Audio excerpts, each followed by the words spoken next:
जय श्री राम, राम राम, नमस्कार। Education system Bihar में आपका स्वागत है। आज के इस वीडियो में बिहार अमीन के बारे में बात करने वाले हैं। बिहार अमीन अभ्यर्थियों के लिए कुछ जरूरी बातें करने वाले हैं, महत्वपूर्ण जानकारी साझा करने वाले हैं। आप लोग हेडलाइन देख लिए होंगे। और पिछले वीडियो में जब बात किए थे तो कुछ अभ्यर्थी रीट याचिका और एलपीए के अंतर को नहीं समझ सके थे और कमेंट में ही सभी जानकारी स्पष्ट कर चुके हैं। और बहुत दिन पहले जब बात करते थे तो रीट याचिका के बारे में बात करते थे और जिसकी सुनवाई के बारे में भी अपडेट कर चुके हैं कि रीट याचिका की सुनवाई 31 जनवरी को होनी है। तो आप लोग अंतर को समझ गए होंगे जो कमेंट के रिप्लाई से ही। अब आगे बात कर लेते हैं। आप लोग ये देख रहे होंगे, इस पर भी बात करेंगे, जैसे कि जो शैक्षणिक योग्यता है ये भी सेम है, तो ये सभी जानकारी पर भी बात करेंगे। उससे पहले आप लोग ये देख सकते हैं छोड़ चुके और कायम। कुछ ऐसे भी अभ्यर्थी हैं जो कि उम्मीद छोड़ चुके हैं और कुछ ऐसे भी अभ्यर्थी हैं जो कि उम्मीद अभी भी कायम रखे हैं। तो इस पर बात करने वाले हैं। क्या फैसला बदलेगा? तो ये भी संदेह है, कुछ अभ्यर्थियों के मन में आशंकाएं हैं, इस पर भी बात करने वाले हैं। और ये भी बात करने वाले आखिर अब 91 अभ्यर्थियों का क्या होगा।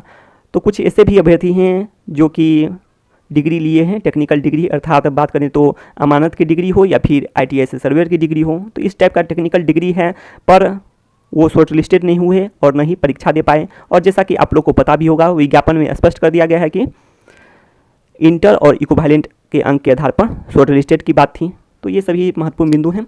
अब आगे बात कर लेते हैं और देख लेते हैं, जैसा कि आप लोग को पता भी होना चाहिए और कुछ बातें आप लोग को पता भी हैं।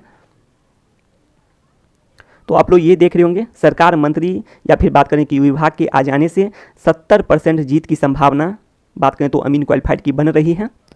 तो आप लोग समझ सकते हैं। तो ऐसे में भी कुछ ऐसे भी अभ्यर्थी हैं जो कि उम्मीद छोड़ चुके हैं और कुछ ऐसे हैं जो कि अभी भी उम्मीद कायम है। जबकि स्पष्ट होना चाहिए कि आप लोग को उम्मीद अभी भी रखनी चाहिए जब तक सरकार द्वारा पक्ष रखा जा रहा है। अब आगे बात कर लेते हैं।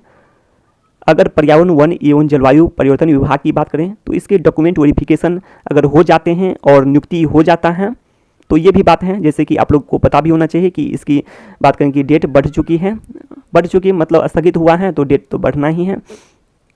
और ये भी पता होना चाहिए, इधर बात करें तो 6 जनवरी से 21 जनवरी तक जो गाइडलाइन है वो प्रभावी है। तो इस कारण से भी अनुमान लगाया जा रहा है कि बढ़ा होगा।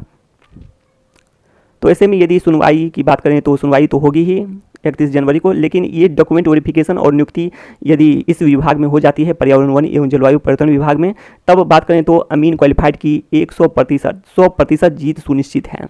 ऐसा हो जाता है तो समझें कि पूरी तरह से जीत हो चुकी है, क्योंकि सरकार भी आप लोग देख रहे हैं, सरकार के आ जाने 70% चांस है और ये हो जाता है तो पूरी चांस हो जाएगी। कारण भी आप लोग देख सकते हैं, एक ही बोर्ड द्वारा विज्ञापन जारी होता है, परीक्षा एवं रिजल्ट आते हैं, तो ये सब बातें हैं एक ही समय पर लगभग आते हैं। और बात कर लेते हैं, और शैक्षणिक योग्यता भी सेम है तो समानता की भी बात हो चुकी है। तो ऐसे में तो आप लोग समझ सकते हैं कि ऐसा हो जाता है तो पूरी तरह से जीत सुनिश्चित हो चुकी है 100%, क्योंकि एक विभाग में होगा उसी क्वालिफिकेशन के आधार पर, तो इधर भी हो सकता है, होना भी चाहिए।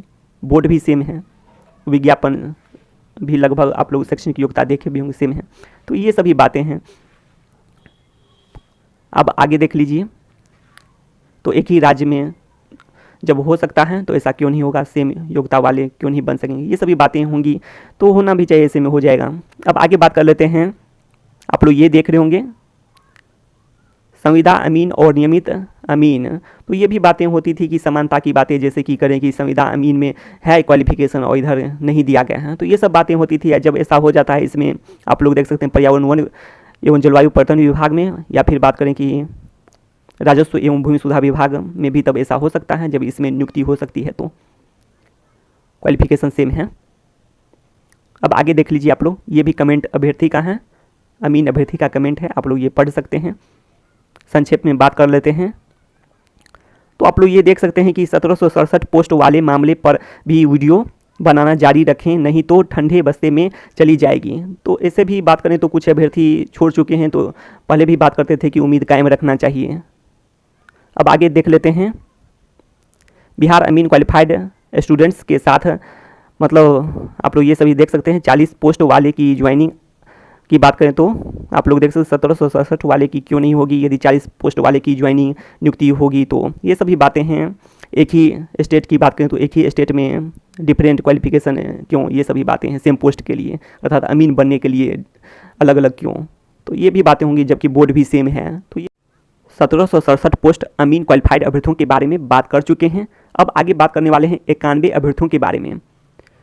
और आप लोग ये देख सकते हैं, सरकार भले ही 19 लाख रोजगार नौकरी का वादा करती है, पर सभी को प्रयास करना चाहिए। अब आगे देख लीजिए, आखिर अब 91 अभ्यर्थियों को क्या करना चाहिए। संविदा अमीन के और भी पद सृजित एवं स्वीकृत हो सकते हैं, जिससे 91 अभ्यर्थी की बात करें तो नौकरी हो सकती है। और संविदा अमीन में देखा जाता है सीधी नियुक्ति की बातें आती है, जैसे कि आप लोग सुने भी होंगे, हाल में भी न्यूज में यह बातें स्पष्ट की गई है कि अंकों के आधार पर। और इसके साथ साथ बात करें तो अन्य जो भी क्वालिफाइड हैं तो उनका भी चांस बन सकता है। तो आखिर तो सरकार पर सभी बातें डिपेंड करती ही हैं। अब आगे देख लेते हैं, आप लोग ये देख सकते हैं, तो ये विज्ञापन प्रोस्पेक्टस के अनुसार पदों की संख्या में परिवर्तन संभव है। तो संभव तो है, लेकिन बढ़ाया जा सकता है पद, लेकिन सभी बातें सरकार पर डिपेंड करती है, ये भी बात है। प्रयास भी किया जा सकता है, अभ्यर्थी द्वारा प्रयास किया जा सकता है। अब आगे देख लेते हैं, 1767 पोस्ट राजस्व एवं भूमि सुधार विभाग की बात करें तो इतने पद बहुत दिनों से खाली हैं, बहुत दिनों से रिक्त हैं पद। और देख सकते हैं कि स्वीकृत पदों की संख्या 1881 है, जबकि काम करने वाले अमीन की संख्या देख सकते हैं 256। संविदा को मिलाते हुए इतना ही है, मात्र बहुत कमी है। अब आगे देख सकते हैं, राजस्व कर्मचारी की बात करें तो स्वीकृत पदों की संख्या 8463 है, और काम करने वालों की संख्या देख सकते हैं 1969 है, और वैकेंसी काफ़ी है। और इसमें से बात करें तो 4353 पोस्ट की बात करें तो ये SSC के तहत इसमें भी बहाली होगी। अब आगे देख लेते हैं, अमीन के पद की बात करें तो 8400 ऐसे इस अनुसार से यदि सोचें राजस्व कर्मचारी के इतने पद आ सकते हैं, तो अमीन की यदि इसके आसपास भी पद आते हैं तो 8400 में से यदि माइनस करते हैं तो इतने पद आ सकते हैं। यदि सरकार चाहे तो 6000 से अधिक पद और भी सृजित एवं स्वीकृत किए जा सकते हैं, अगर सरकार चाहे तो संविदा मिलाते हुए हो सकता है, संविदा सहित। अब आगे देख लेते हैं, आप लोग ये देख सकते हैं, अभी के अनुसार यदि बात करें तो आप लोग जानते हैं पंचायतों की संख्या भी काफ़ी अधिक है। तो ऐसे में अभी 4 से 5 पंचायत पर एक अमीन होंगे। यदि नियमित अमीन की बात करें, नियमित अमीन बहाल भी हो जाते हैं तो भी कमी ही रहेगी, अमीन की कमी रहेगी काफ़ी अधिक। 4 से 5 पंचायत पर एक अमीन होंगे, तो आप लोग समझ सकते हैं। अब आगे देख लेते हैं, राजस्व एवं भूमि सुधार विभाग में आप लोग ये जो अमीन के पोस्ट देख रहे होंगे कि पहले आप लोग सुनते होंगे कि संविदा अमीन के 487 पोस्ट तो इस विभाग में हैं। आप लोग ये देख सकते हैं कि भू अभिलेख एवं परिमाप निदेशालय में ये पोस्ट थे। तो आप लोग समझ गए होंगे संविदा अमीन के जो भी पोस्ट थे तो इस विभाग में थे, इस निदेशालय में। विभाग तो सेम ही है लेकिन निदेशालय अलग है, देख लीजिए। और निदेशालय इसमें जो आप लोग जो देख रहे होंगे तो आप लोग यहाँ पर देख सकते हैं कि इसका निदेशालय अलग है, बिहार लेवल भू अर्जन निदेशालय में भी है इसमें बहाली होनी। और इसके अलावा जिला स्तरीय भी हैं, जिसके बारे में इस वीडियो में बात की है कि 1881 पोस्ट हैं जिला स्तरीय। तो उसमें ये सब हैं, अंचल, अनुमंडल, और इसके 2 पद आए हैं, अंचल के भी आए हैं, अंचल अमीन के पद आए हैं, और इसके अलावा उप समाहर्ता कार्यालय के पोस्ट आए हैं, अर्थात अनुमंडल के पोस्ट आए हैं।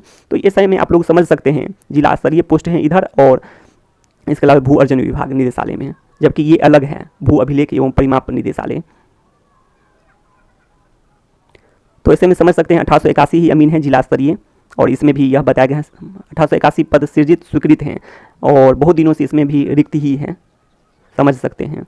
जबकि और भी अभी के समय में बात करें तो और इसमें वैकेंसी की संख्या को बढ़ाई जा सकती थी, लेकिन अभी तक इतने पद ही नहीं बहाली हो पाई, इतने पदों पर बहाली नहीं हो पाई अभी तक।